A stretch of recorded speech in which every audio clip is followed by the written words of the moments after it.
Good morning. Let's check out the view for what is officially day 1 of the Ride Across Portugal. What's it like? Oh, it's raining and it's horrible. Horrible.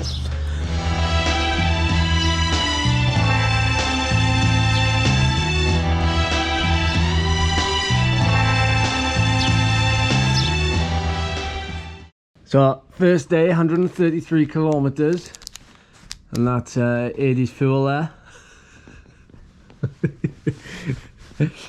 Should be what, 1 bar every 2 hours maybe.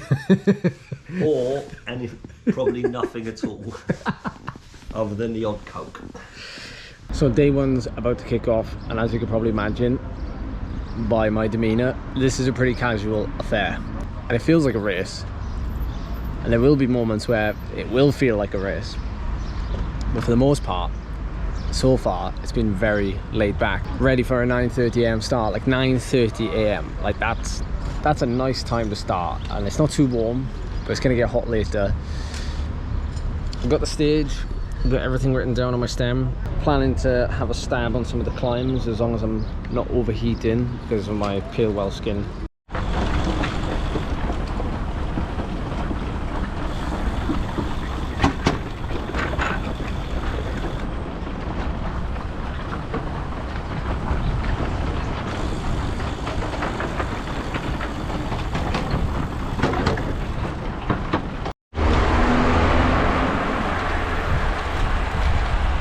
So here we are, stage 1. We are 5 kilometers into this 132 kilometer stage.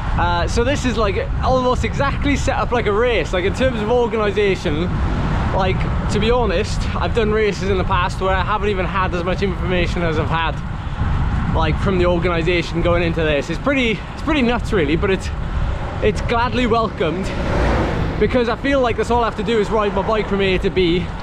Which this week, through the videos, I'm gonna try and slowly like tell a story. So one day maybe focus on nutrition for that day, the other day focus on a bit of sightseeing, the other day focus on some efforts. We'll see what happens.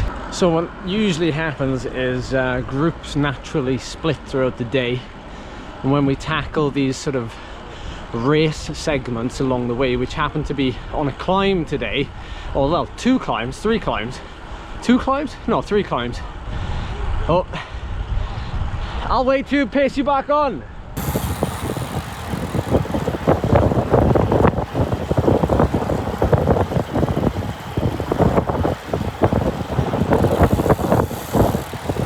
We're riding now down the Douro River, and there's massive boats, and we've got about 24 kilometers until we hit the first climb, which is also the first competition segment. Those with the lowest accumulated time for these segments are classed as, well, I guess the winner on that day. But I think it's just a bit of fun. It's nice to mix the social aspect with the competition aspect. There's always one guy on the group ride who like will ruin all the photos and like just not play ball with everybody else, and Hades that guy today. So if you'll allow me to tell you a story for just a minute, just on the other side of the river there's what we call these like terraces, and we're going through wine country at the minute, and those terraces, some of them are like 300 years old, and they were built like, you know, by hand, not with machine obviously. But where we're riding to now, because we're riding away from Porto even more, we're riding towards the Spanish border, technically further east, and from what I gathered last night in our chat, we're actually riding towards like a completely different climate, if you will, in this area. So there's like 3 different zones, and this zone that we're in currently kind of gets like a fair amount of rainfall, but it doesn't get as much as, you know, Porto for example. And then the closer you get to Spain, the Spanish border, you get like, you don't get as much at all. And don't forget that this is a UNESCO World Heritage Site, a protected area.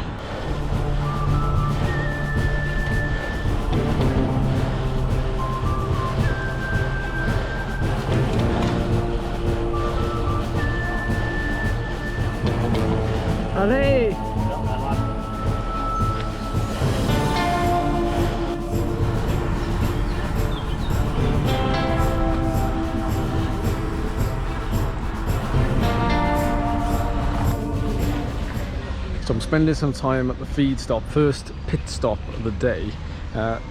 Just hanging around. I've been here for 10 minutes or so, just chatting and eating jelly babies. But there's a website. I'm going to put a link down below. You can actually track me every day to see where I am.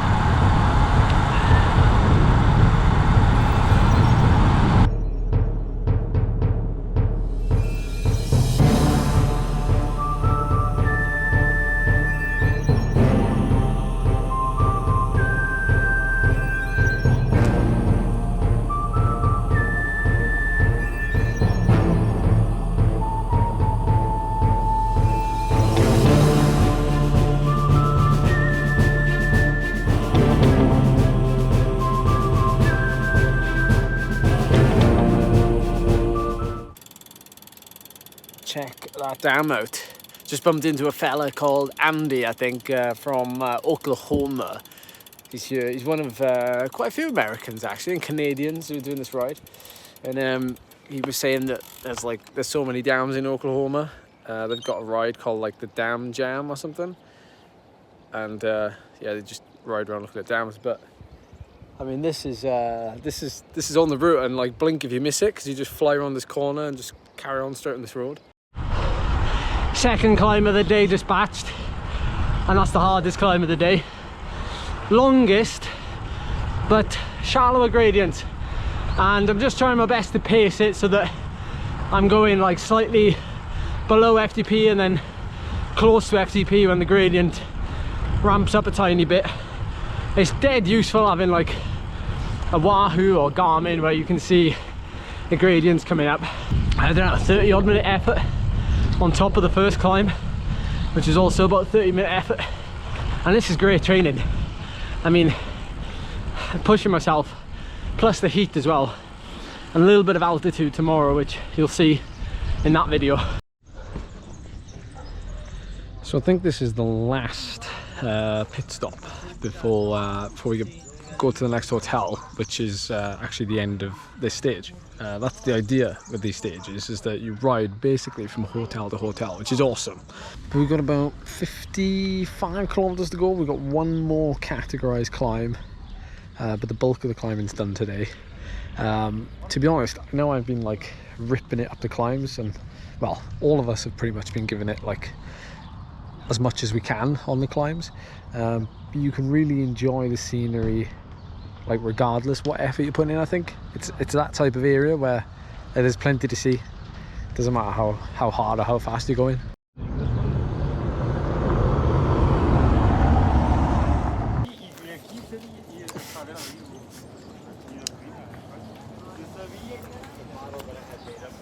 So as you can probably tell, there's about 30 or 40 competitors, riders at this event.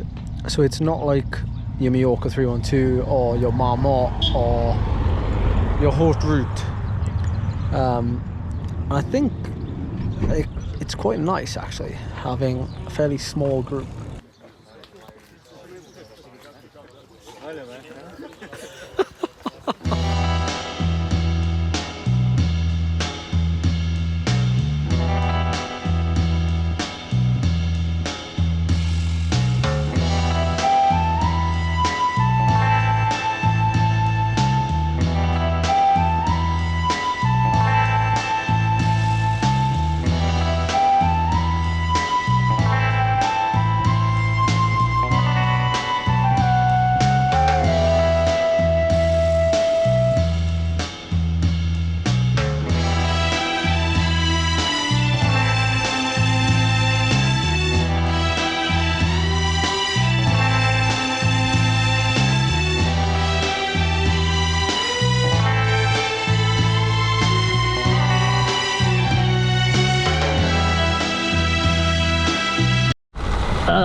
Well, what an epic descent that was, leading us into the final pit stop of the day and now onto the last climb.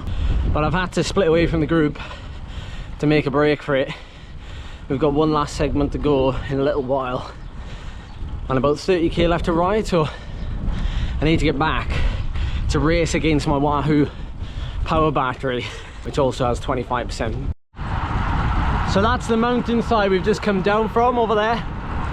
That side of the river. I'm assuming that's still the big river, Douro. Oh, my disc brake wants to join the conversation. And I picked up a huge tailwind now on this sort of main road, which is ideal. It's like the Wahoo power gods are looking down on me, but apparently I've got a fairly strong tailwind all the way back to the hotel now. So this next 30k could be quick.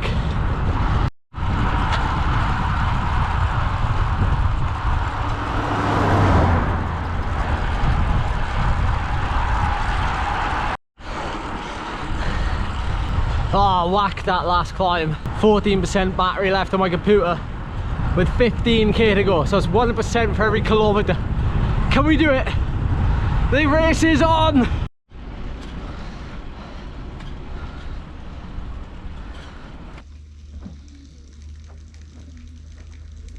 So just finished editing the first video of the trip, and it's 10 minutes. So I'm optimistic that I can like knock these videos out and like can still keep to some sort of schedule, but I'm not going to pressure myself if I miss a day or something. Eddie's finally back. He was 45 minutes longer than me and Chris. I bumped into Chris right at the end and we rode in together. After the final climb, I just caught up with him at the top. So Chris is in our little group as well, so it was nice to ride in with someone who we know. But Eddie was looking after some people a little bit further back, and yeah, we're gonna grab some post-ride recovery food now, which is like part of the package. Like straight after the ride, there's some like simple food to refuel before dinner tonight. We got a nice hotel. Like it's pretty I don't know. It's a little bit like a spa, like retreat, I think. Like it's very like. It's a bit weird, like there's cork walls, and there's a really nice like balcony out here. I'm trying some kit. It's so hot out here. I'm not complaining. I'm just saying it's hot. But yeah, it's another nice view, isn't it? I mean, I don't think we're gonna get really bad views at all this week. Gotta be honest. So we wrapped up this day by enjoying the sun on our little private sun terrace. And then we headed off for dinner. And we had some wonderful wine tasting from the local regions. We were given a really cool wine map of Portugal. And a little bit of a crash course in some of the Douro DOC wine. We tasted a white and a red wine. The red. I'm a red man. I'll always go for a red wine. But it was a great way to end the day, and lots of people looking forward to tomorrow. So I will see you in the next video. Thanks so much for watching.